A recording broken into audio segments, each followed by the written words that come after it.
Facciamo un aggiornamento di calciomercato Inter perché si è aperta finalmente la settimana del dentro o fuori per il mercato e l'Inter ha appena annunciato intanto il primo acquisto ufficiale di questa finestra di gennaio, un acquisto che chiaramente non riempie le prime pagine, non è un acquisto di primo piano, ma è un giocatore molto talentuoso, il difensore croato Jakirovic. Se ne parla un gran bene, sarà aggregato innanzitutto all'Under 23 di Stefano Vecchi e poi si vedrà piano piano con il tempo. Un giocatore che di fatto prende un po' la casella di Tomás Palacios, l'argentino, un affare che ci aveva lasciato molte perplessità fin dal suo arrivo e torna in Argentina, torna alle Estudiantes, lo farà fino alla fine di quest'anno e sarà annunciato ufficialmente tra poco e poi daremo tutti i dettagli di questo trasferimento. Lo faremo nelle prossime ore che sono soprattutto decisive però per altre due operazioni su cui l'Inter sta lavorando proprio in questi minuti. Una riguarda il difensore Mlacic, un altro giovane talento croato, e l'altra soprattutto che riguarda Ivan Perisic,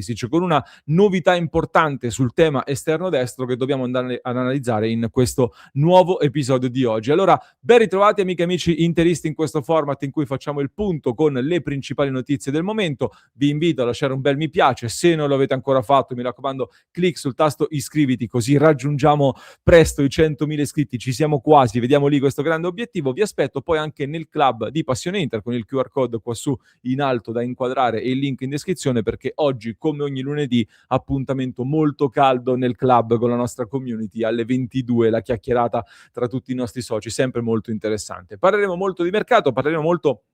di queste ore che possiamo veramente definire decisive. So che qui si scatenerà nei commenti un po' di ilarità, ma sono decisive perché? Perché intanto è previsto un incontro a brevissimo, già oggi, con ogni probabilità, tra l'Inter e i nuovi agenti del difensore Mlacic. L'Inter ha già tutti gli accordi con l'Hajduk Spalato, aveva fatto un'offerta anche al giocatore, poi tutto si era un po' arenato, un po' fermato per dei problemi con un intermediario. Adesso però l'Inter non ha intenzione di cambiare le condizioni, quindi l'incontro sarà un dentro o fuori, o si chiude alle condizioni che l'Inter ha messo sul tavolo oppure salta un po' questo affare per Mlacic, difensore appunto dell'Hajduk,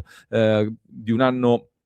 più vecchio, tra virgolette, di Jakirovic, classe 2007, dovrebbe rimanere poi a Spalato fino al termine della stagione. La gente che in questo momento segue Mlacic è lo stesso, tra l'altro, di Federico Chiesa, che tanti di voi continuano a scrivermi che dovrebbe essere o comunque vorrebbero come rinforzo di fine mercato per dare l'assalto allo scudetto. Ecco, l'Inter però ha scelto Perisic, l'abbiamo detto più volte qui su Passione Inter, e Perisic ha scelto l'Inter, tra l'altro questa è l'altra parte della notizia molto importante. Perisic che nel weekend è rimasto in panchina all'inizio della sfida contro il NAC Breda, poi è entrato a gara in corso e soprattutto l'allenatore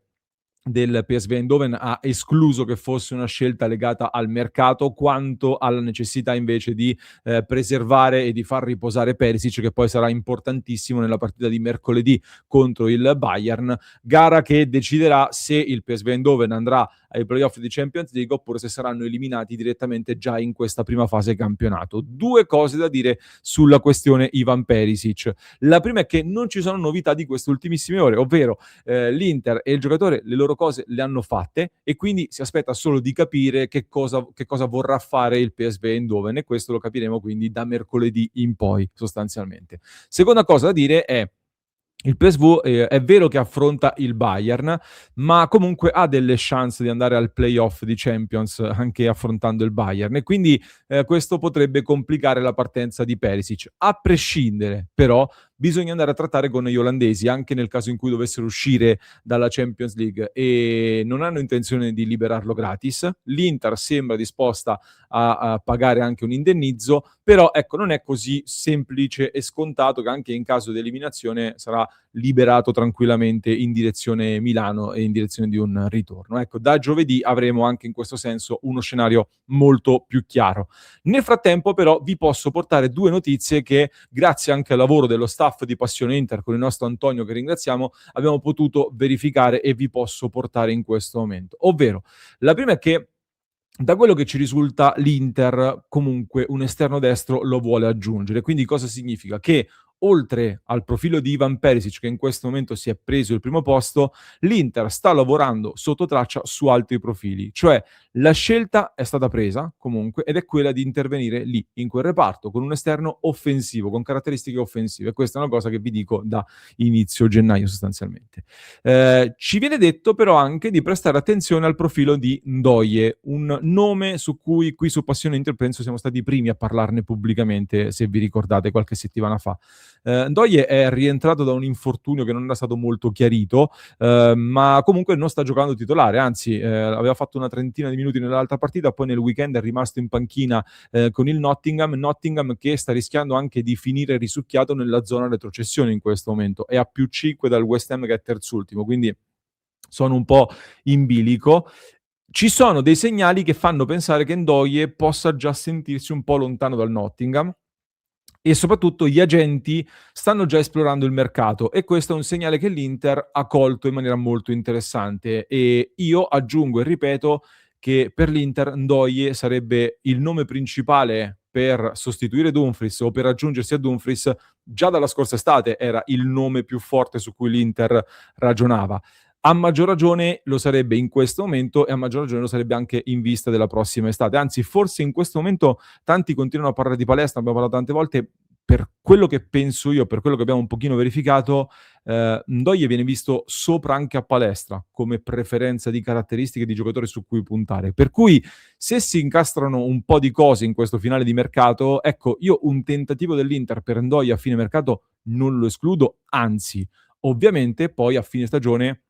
soprattutto se il Nottingham dovesse retrocedere, sarebbe un altro discorso ancora. Però ecco, magari si potrebbe sfruttare una serie di incastri, tra cui la situazione di Luis Enrique, su cui c'è il Besiktas e non solo il Besiktas, ma soprattutto del club turco si sta parlando in questo momento. L'Inter non cede senza avere un altro esterno, chiaramente, in squadra, e soprattutto deve esserci anche un'offerta significativa, altrimenti è una situazione un pochino strana questa qui su Luis Enrique, perché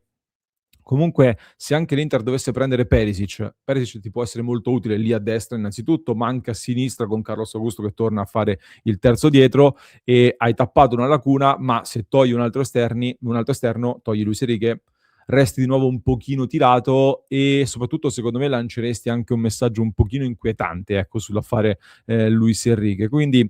ci aspettano delle ore molto molto importanti, sempre ricordando di tenere d'occhio anche la situazione Frattesi, che è tornata sotto traccia ma non è del tutto risolta. Immagino che ne parleremo anche in diretta oggi alle 19:30, diretta in cui però parleremo anche molto di campo, perché questo weekend, ragazzi, è stato un weekend importante come speravamo sostanzialmente, perché è stato un weekend in cui l'Inter ha piazzato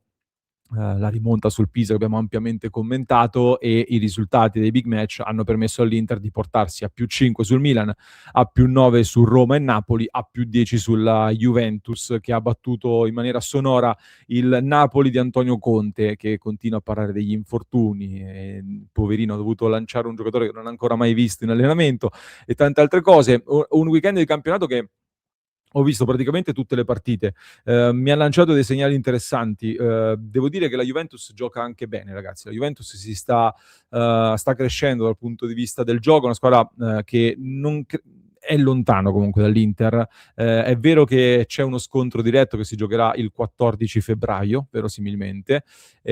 però 10 punti sono tanti. Lo scontro diretto può cambiare sì le cose, ma 10 punti sono tanti, e questa Juve secondo me mostra ancora qualche fragilità comunque a cui deve prestare attenzione. Certo, se però aggiungono un centravanti come stanno cercando di fare in questo finale di mercato, occhio, perché potrebbero ulteriormente aumentare la loro candidatura, ma 10 punti sono tanti. Il Milan invece è la squadra che continua a non perdere, questo è il grande tema, perché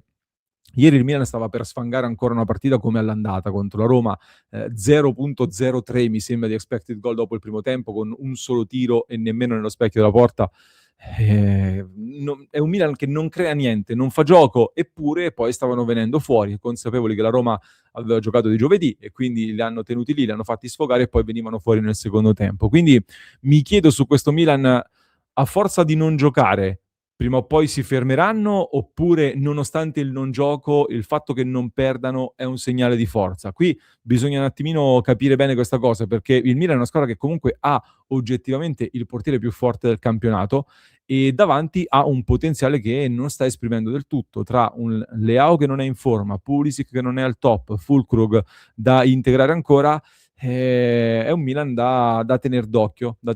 con un derby ancora da giocare, e quindi attenzione a questa situazione qua. Però è un Inter che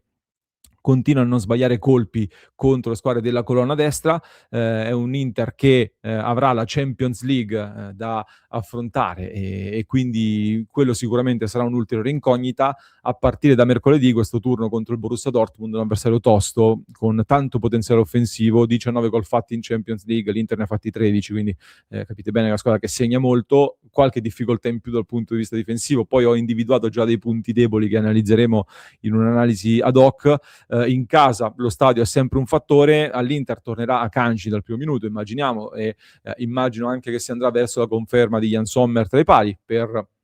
quel motivo che abbiamo detto più volte, ovvero dà meno garanzie tra i pali Sommer, ed è vero. Sulla pressione però che ti porterà il Borussia Dortmund, Sommer è più preciso nel permetterti di uscire e costruire anche dal basso, e mi sembra che Chievo non sia intenzionato a privarsi di questo. Ci sarà poi il grande tema dell'attacco, perché tenere fuori Pio Esposito in questo momento non è semplice, però chi togli a Dortmund? Lautaro molto difficile, Thuram che tra l'altro in Germania ci ha anche giocato, il Dortmund magari lo conosce anche bene. Ecco, lo chiedo a voi, fatemi sapere voi come risolvereste questa cosa qui. Se si riuscisse a evitare il doppio playoff a febbraio non sarebbe niente male, avresti del tempo per preparare ancora meglio le partite in una fase del calendario che è una fase decisiva, perché adesso l'Inter dopo il Borussia Dortmund avrà la Cremonese, tra l'altro anche qui polemiche clamorose dei tifosi del Napoli perché è stato ammonito Barbieri e quindi salterà Cremonese e Inter, proprio Barbieri che con tutto rispetto buon giocatore sì, però che stiamo parlando di Van Basten, siamo arrivati a questo livello qua di complottismi vari. E poi ci sarà la sfida di Coppa Italia il 4 febbraio contro il Torino, Sassuolo-Inter l'8 febbraio, e poi la sfida contro la Juventus in una fase del calendario che può permettere all'Inter di crearsi un solco molto importante, considerando che poi il Milan martedì prossimo giocherà addirittura il Milan, mi sa che giocherà il 3 febbraio addirittura contro il Bologna, che nel frattempo giocherà giovedì in Europa League. Bologna che purtroppo, ecco, in condizioni normali sarebbe un avversario molto ostico per il Milan. In questo momento il Bologna lo vedo in grande difficoltà, per cui è un altro turno il prossimo di campionato da seguire con grande attenzione. Chi fa un mezzo passo falso rischia di rimanere molto indietro, mentre l'Inter si sta mettendo nelle condizioni di potersi prendere anche del vantaggio significativo. Ma non corriamo troppo, fatemi sapere la vostra, mi raccomando, qui sotto nei commenti. Tra l'altro grazie ai vostri commenti prenderemo spunto ovviamente anche nella diretta, quindi datemi le vostre argomentazioni così le analizziamo in diretta. Vi lascio con un altro approfondimento che trovate in descrizione per chi ci ascolta in podcast, per chi ci segue su YouTube vi basta cliccare qui.